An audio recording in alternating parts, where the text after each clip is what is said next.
과천의 모든 것을 알려준다. 과천 별별 TV. 예. 우리 동네 시의원 뭘 할 수 있지? 문봉선 전 의원님을 모셨습니다. 네, 반갑습니다. 네, 안녕하세요. 반갑습니다. 네네네. 과천 별별 TV. 이래야 되는데 또 이랬다.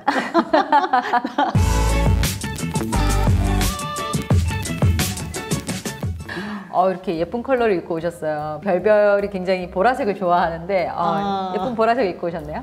네, 석 선생님께서 또 이런 귀한 자리를 준비해 주셔서 네. 예전에 선거운동하고 또 네. 시의원 활동할 때 가장 많이 입었던 옷이에요, 사실은. 그래서 4년 전에 옷을 그대로 한번 입고 그 기분을 한번 상기시키고 싶어서 입어봤어요. 어떻게 지내셨어요? 정말 너무 편안하게 이제 자연인으로 일반인으로 돌아와서 사니까 정말 시간에 대한 구애나 스스로 뭔가를 억압하는 그런 게 없이 굉장히 잘 지냈어요. 여행도 보내고. 네네. 억압 받으셨군요. 스스로. 스스로. 네, 그것도 하나의 책임감이겠죠. 그렇죠. 이제 저는 7대였고요. 네네. 7대 의장, 전반기 의장 했었습니다. 그러셨군요. 네. 그 3대에서 이제 김성수 전 의원님은 원래 네. 또 소설 쓰셨다고, 네, 소설가 네. 하셨다고 하시더라고요. 예. 네, 제가 알고 시인 예. 문봉선으로 또 알고 있는데 네. 그러면 이제 시인에서 시의원으로 오신 건가요? 네, 그렇죠. 네네. 그럼 지금도 시 쓰고 계세요? 예. 네. 이제 젊었을 때부터 했으니까. 네네네. 그리고 김성수 전 의장님은 네. 우리 가천 문인협회 같은 회원으로 활동을 했었어요. 네네네.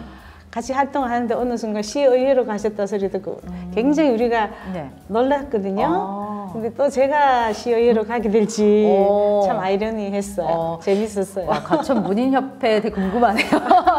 사실은 이렇게 경쟁률도 높고 네. 또 의원이 되면 해야 될 일도 많고 아까 말씀하셨듯이 스스로 억압하는데 왜 어떻게 갑자기 의원에 나가시게 되신 거예요? 학부모 단체에서 그때는 굉장히 학부모 중학생들이 조금 일탈하는 경우가 있어갖고 제가 거기 아주 적극적으로 나서서 네네. 젊은 학생들을 좋은 방향으로 이끌었던 적이 있어요. 제가 오픈하지 않았었어요. 왜냐하면 피해 학생과 또 뭐 가해 학생과 이런 학생들과 한참 학생들을 민감한 시절이었기 때문에 그랬는데 그때 학부모들이 7명이 있었어요. 네네. 그런데 그 학부모 단들이 시의원으로 추천하겠다고 했었어요. 그러다가 우연히 그 옛날 그 학부모 단체들이 10년 후에 추천을 또 한 거예요. 그때만 해도 한나라당이죠. 네네네. 이런 분을 추천한다. 그래서 제가 이제 단숨에 이렇게 딱 한 게 아니라 지금 오랫동안 오래 계속 제안을 받고 한번 나가봐라 누가 이렇게 계속 등 떠밀고 막 이래가지고 하셨다가 그런 이제 사건이 자꾸 생겼었어요. 이제 외부인들이 보기에 별적인 아니지만 그 단체에서 있을 수 있는 그런 일들이 있었거든요. 근데 그 단체에서 제가 어떤 일을 하면 또 시를 쓸 때 밤을 새워서 쓰듯이 그냥 아저씨 일을 하는 게 있어요. 또 어떤 공적인 일에는 막 어협심이 막 생겨갖고 제 집안일은 팽개치고 일을 하는 그렇게 보이시진 않는데 진짜 이렇게 꼼꼼하게 계속 그것만 할 것 같은데 그 이제 어떤 제 속에 역동성이랄까 그런 게 있었던 것 같아요. 그게 그때 일을 하면 나오는 거예요. 시 쓸 때는 안 나오더라고요. 그래서 그걸 눈여겨본 그 이제 단체 사람들이 그리고 또 시에 그런 게 이제 조금 제 시가 굉장히 힘차고 힘이 있고 그냥 자연산수를 논하거나 사랑이나 애정을 논하는 그런 시가 아니고 굉장히 사회 참여적인 의식이 막 깃들어 있는 시거든요. 그러니까 그냥 그 시를 보고 굉장히 내성이 강한 걸로 이제 이미 파악하셨던가 봐요. 그래서 우연히 그렇게 된 건데 그 우연이란 게 우연히 겹치면 필연이라는 말도 하듯이 그 우연이 그냥 계속 그렇게 이렇게 생겼던 것 같아요. 지나놓고 보니까. 그래서 지금 생각하니까 짧은 의정 활동이었지만 정말 후회 없이 했던 것 같아요. 근데 보면 전 정확하게는 모르겠지만 이제 의원님들 이제 활동 보면 일이 되게 많아 보이고 4년만 하면 너무 지칠 것 같은데요.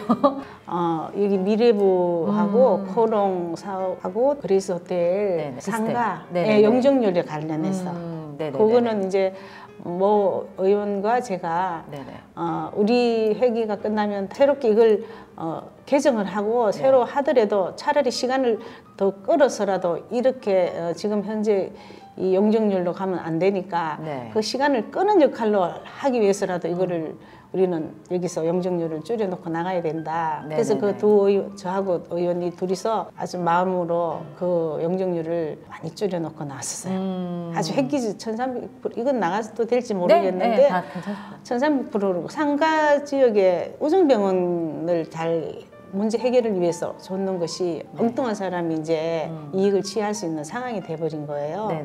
근데 거기는 의원과 시장과 또 주민들이 감시가 있어야 되는데 제대로 감시가 안 됐던 거죠. 그런 걸 생각하면 참 한편으로는 가슴 아픈 부분도 있지만 그래도 그때 그거라도 막아놨던 게 있어서 그게 제일 보람 있고요. 근데 아까 시인이셨는데 사실 이렇게 용적률 뭐 이런 건 너무 어렵지 않으셨어요? 어떻게 이렇게 척척하셨어요? 이게 이제 시의회에 가면 이 용어가 전문 용어도 많고 건축이면 건축에 관련된 것, 또 뭐 서로 우리가 모르는 이게 분야는 용어가 생소하잖아요. 그쵸. 거기에 대한 이제 사실은 공부가 좀 있어야 되면 훨씬 의정 활동하기가 쉽겠죠. 이제 책을 먼저 보고 의회에서 나오는 자료 또 뭐 예산서, 결산서 열심히 이제 보다 보면 이제 그냥 그런 거는 저는 이제 그렇게 어렵다고 생각하고 잘 했었어요. 한 적응하시는데 한 반년 정도면 적응이, 왜냐면 이제 후배 의원들도 이제 볼 거거든요, 이 방송을. 반년으로 적응은 안 될 것 같아요. 제가 보기에는 1년 한 2년 정도는 2년 적응을 정도는? 하면 이제 후반기에는 또 좀 더 탄력 있게 잘할 수 있을 것 같아요. 처음에는 긴장도 되고 생소한 업무이기 때문에 굉장히 이제 조심스럽기도 하고 또 주민들이 다 이제 보고 있다는 사실 이게 굉장히 부담스럽잖아요. 그런데 또 이제 한 바퀴 4년을 딱 지나면 아 정말 자신감이 생기죠. 저 같은 경우는 그랬어요. 이제 그런 부분이 아쉽죠. 이제. 그래서 좀 약간 짧다는 생각하셨구나. 그러셨구나. 왜냐면 이게 이제 업무 봐야 되죠. 또 예결산 봐야 되죠. 회계도 조금 이제 회계는 또 전문위원을 또 뽑아서 하거든요. 하더라도 그 부분은 분야는 조금씩 다 해야 되니까 계절이 바뀌면서 오듯이 1년에 이제 그게 한 두세 가지 이런 식으로 나가기 때문에 한 1, 2년은 지나면 이제 조금 체감이 되는 것 같아요. 뭔가 지금 약간 새로운 직업을 설명해주고 있는, 약간 직업을 소개하고 있는 약간 느낌이 들기도 하네요. 어떤 사람이 시의원, 기초의원 이렇게 나가면 좋을까요? 저는 이제 뭐 너무 교과서적인 말인지는 몰라도 어쨌든 자기 검증 스스로 돼 있는 사람.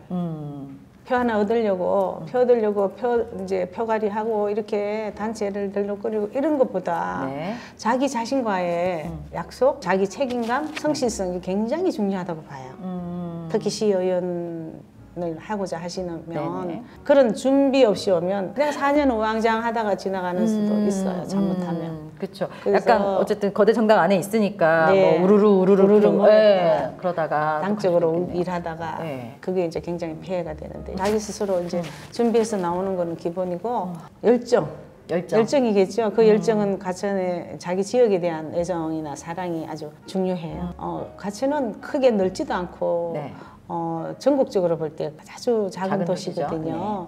작은 도시니까 그만큼 시민의 숫자들이 아무래도 많지 않기 때문에 거기에 대한 고달픔은 좀 덜 할 거 아니에요. 그죠? 일일이 발로 찾아다니고 해야 되는 그런 건 덜 하기 때문에 그 대신 이제 이 가천에 대한 애정, 그 사랑이 확실하지 않으면 어디에 무슨 일을 어떻게, 이 예산을 어떻게 놔야 되는지를 모르는 거예요. 그래서 그것이 중요하다는 얘기를 한 거예요. 그러네요. 경험이 생각보다 많아야겠네요. 이 예산이 어떻게 쓰이는지에 대한 약간 진짜 식견도 있어야 되고, 동네도 진짜 조목조목 다 잘 알아야 되고, 동네도 자기가 사는 동네도. 그럼 이제 내가 이 예산을 어떻게 이렇게 사용했을 때 어떤 효과가 올까, 이게 바로 그게 이제 그 경험치가 전달이 되니까 굉장히 중요한 거죠. 혹시 이제 미래 후보들에게 혹시 한 말씀 해주신다면? 앞으로 이제 가천시의 시의원을 도전하시는 분들께는 희생이 따라야 돼요. 이게 공적인 일이라 진심으로 가천시에 어떤 예산이 요소요소에 필요한가, 정말 불효불급한 예산이 어떤 건가 그걸 잘 살필 수 있는 그런 해안도 필요해요. 그건 이제 자기 공부가 그동안에 그 젊든지 뭐 중년이든지 지금까지 살아온 밑바탕이 되어서 돼야 될 거 아니에요. 그거는 이제 또 유권자들도 잘 검증을 해야 돼요. 근데 그게 어디에 서였나요, 어디요?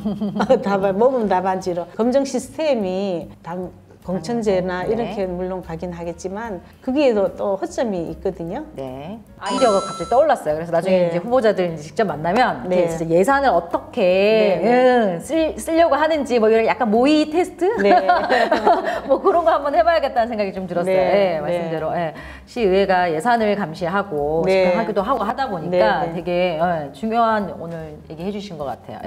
예산을 잘 볼 수 있는 예리한 게 필요해요. 따뜻한 선배님의 이제 말씀이었습니다.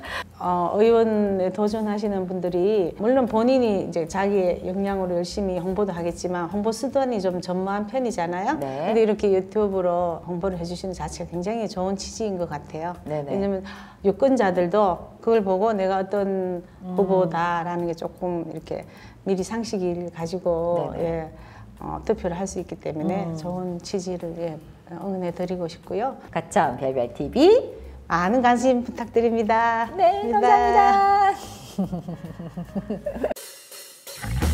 빛나는 사람들의 별별 이야기 과천의 모든 것을 알려주마 과천 별별 TV.